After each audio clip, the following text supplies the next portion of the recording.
Hi.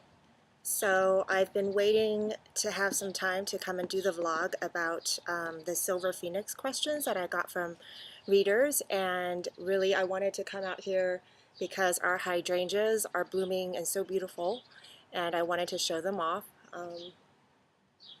They're just glorious, and I've never tried to paint these, but I think they would be very hard to paint.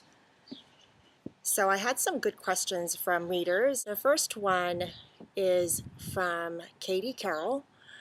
I have a question too. I found Chen Yong's brother Li Rong to be such a lovable character, in some ways easier to love than Chen Yong. Given that Chen Yong is the love interest in the book, I was wondering if you were worried about Li Rong overshadowing him. If you did you use any particular techniques to keep that from happening? Also, which one would you be more likely to fall for? Okay, well, I'm not going to be shy about admitting that I have a total crush on my hero, Chen Yong, and I love Li Rong too. It was really hard for me, a big spoiler, to kill him, that scene when I first wrote it.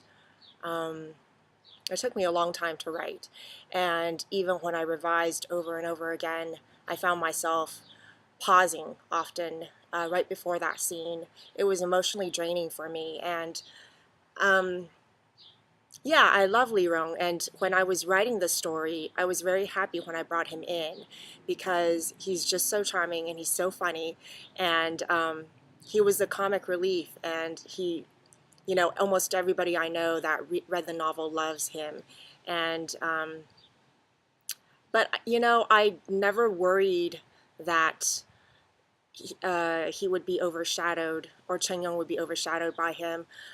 I just felt that it made sense for Eileen to fall for somebody that wasn't so obvious, wasn't so flirtatious. She was shyer herself, so I think that she was intrigued by Chen Yong, and Chen Yong to me is more mysterious and really deeper and more complex in a way, and I think that that's what drew Eileen to him.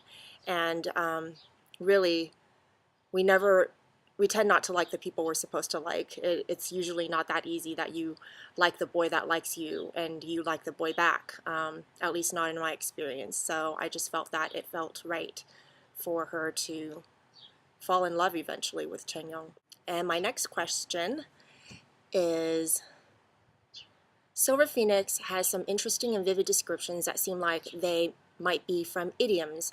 One that stands out: Liao Kan was a bamboo of a boy, the barely green type. Is this a sort of idiom or just a great description of your own? From Gabby.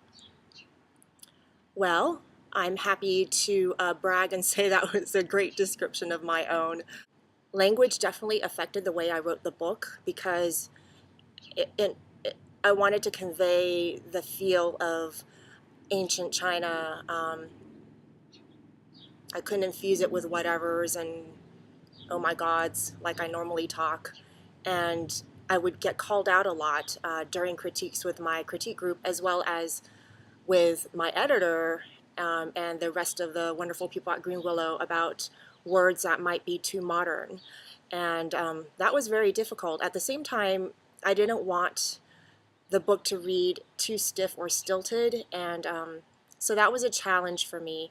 But thinking about it, there really wasn't any phrase in the book that actually is taken directly from Chinese idioms that I can think of. When I described Liao Kang, it was really a description that Eileen would use as a painter.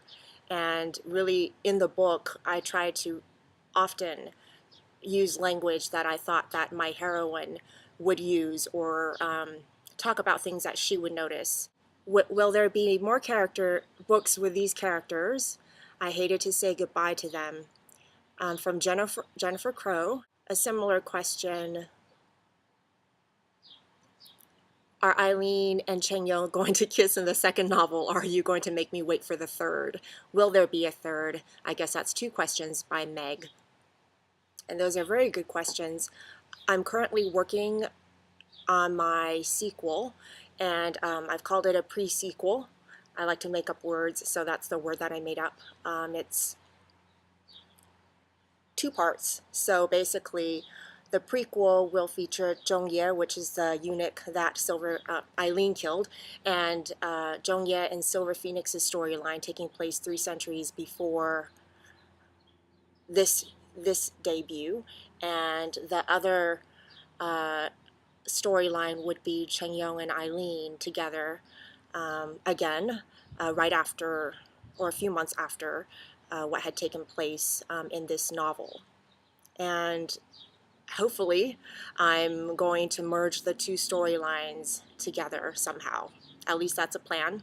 So, wish me luck. Oh, as for the kiss, honestly, you got me. I don't really know either. I'm hoping that they will, but I'm really putting Eileen through the ringer again, and I hope that she will be able to salvage herself from the sticky situations that she gets herself into again.